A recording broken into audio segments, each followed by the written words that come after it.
What's up, everybody? Welcome back to the Porter Says podcast. Thanks for tuning in to the 40th episode of this podcast.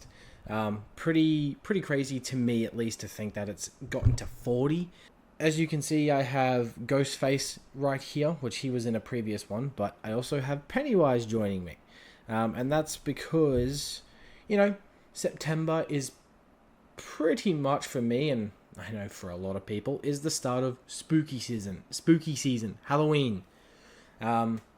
So I did a little short, about maybe a week or two ago, I think, where I said expect some Halloween horror stuff, or themed episodes for the podcast coming this month and next month, hopefully. So that's what we're going to be doing, hopefully. So in this one, today, I'm going to go through my top 10 favorite horror films of all time. Now, with this list, these aren't obviously the best films ever. That's be a very definitive thing to say. But these are my personal favorites. It's just my opinion at the end of the day. There are some questionable choices in here. I'll just get that off the bat. And I'm going to try not to go too in depth because I don't want this to be long. I don't want this to be too long. So I'm just going to say what they are, give quick little thoughts. And there's a few I might actually do some individual reviews on for this, for some future episodes. At number 10, yes, I'm reading off my phone. Trust me, I'm not the only one who does this. So, at number 10, I have A Quiet Place from 2018. This was a great theater experience. I remember seeing this back when it came out in 2018. It was in my last year of high school, and it was so much fun, but also really annoying because of obviously the movie is called A Quiet Place, and the majority of the film there was no music. So imagine, a lot of people and pretty much everybody in the theater bringing snacks and food and stuff like that, and it gets to a scene in the film where some music starts playing, and that's where everybody started unwrapping their stuff and finally eating some food. So it was, I'll never forget that. It just obviously that just popped into my head. That was very off the cuff just then, but it was it's a great film. It's very suspenseful. It's got solid performances. Yeah, it's just a really fun, great little horror thriller supernatural flick. And I would highly recommend you watch it if you already, if you haven't seen it, which I think a lot of people have. So, at number 9, I have A Nightmare on Elm Street from a 1984. Not the remake, No, we're not going to talk about that one. But the original classic from 1984. I will admit I haven't seen this in 4 or 5 years, but I've seen bits and pieces and stuff like that since then, so I'm able to give a little my thoughts on it, and it's pretty fantastic. It's a classic. Freddy Krueger is an iconic horror villain.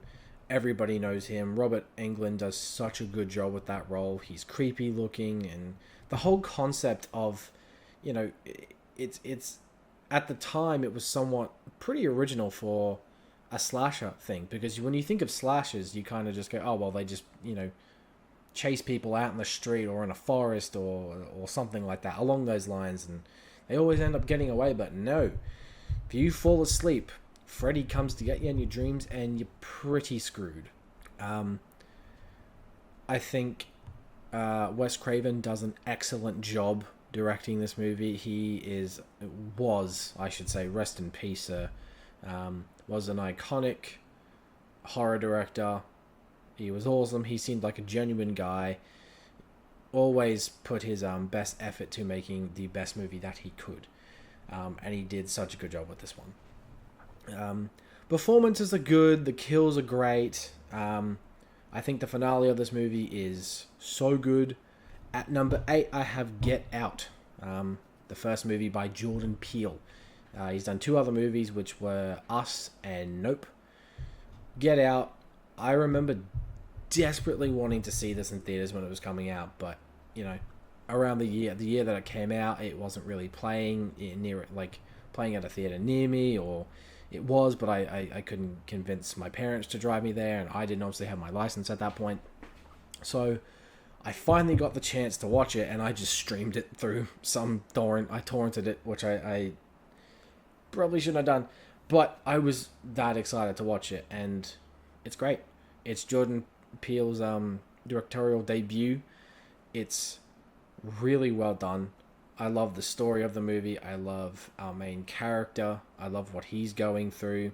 The atmosphere of the film is very creepy. It's all kind of very supernatural. Like it doesn't really feel like horror, but I still consider it a horror movie anyway. It's a mix of genres, just like A Quiet Place was really.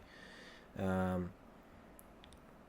think Jordan Peele does such a great job at directing it, and it's probably my favorite out of the three of his movies, and I like all three of them.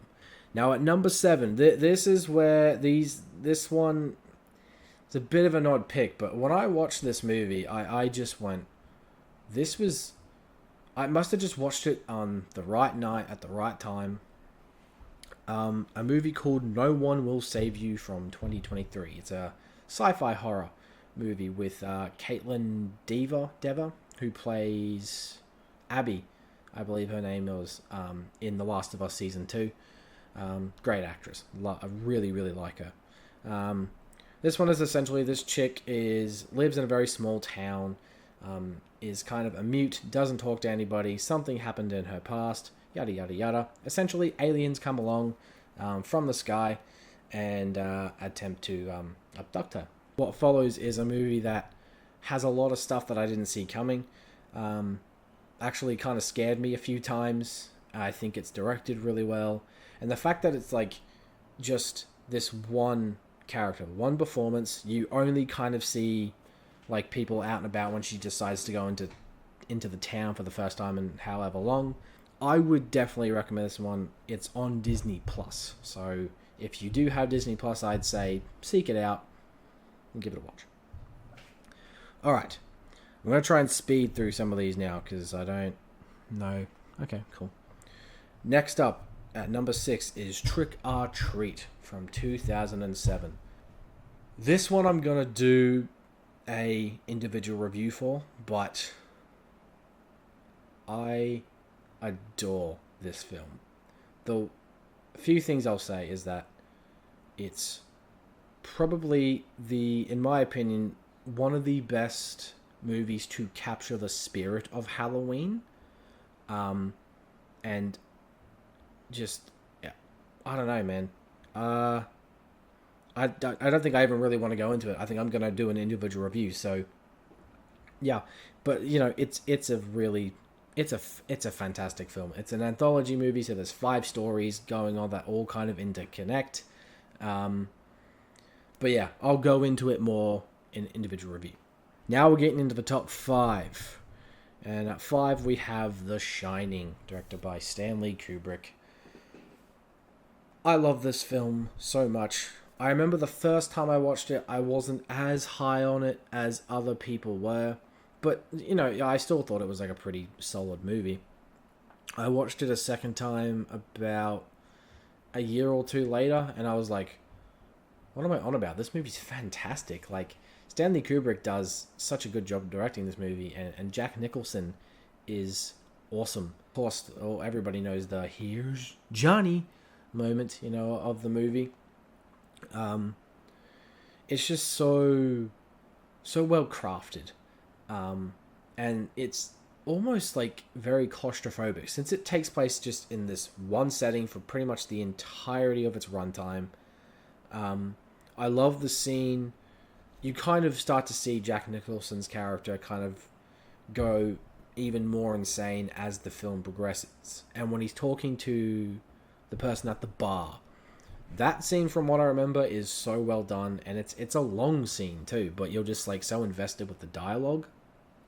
And just how good Jack Nicholson's performance is. At number 4, I have Halloween. This is another one I'll probably do an individual review for, but Halloween from 1978, it's a classic for a reason. It's Michael Myers is an iconic villain, iconic horror slasher villain.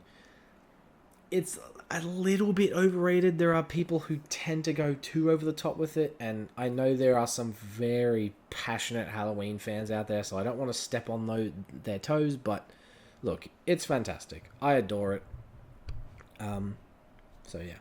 Number 3. Now this is one that's, again, probably might be individual review, but we'll see. Monster House. Like, I know it's not pure horror, but it's kid horror. You know, it's for kids. This movie still scares me. Mr. Nevercracker scares the piss out of me in this movie. It's just the whole idea of these 3 kids going on this adventure in the neighborhood, trying to figure out what's going on with the house, you know,